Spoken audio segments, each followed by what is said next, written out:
त्रिदलं त्रिगुणाकारं त्रिनेत्रं च त्रियायुधं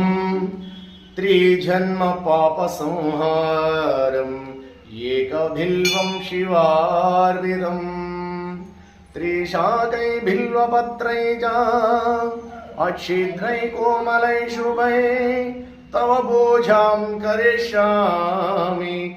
एकबिल्वं शिवार्विदम् दर्शनं बिल्ववृक्षस्य स्पर्शनं पापनाशनम्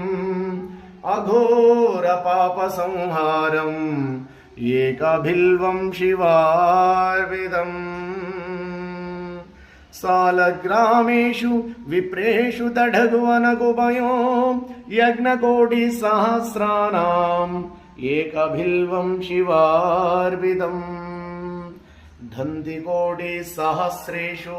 अश्वमेधशतानि च कोटिकन्या प्रधानेन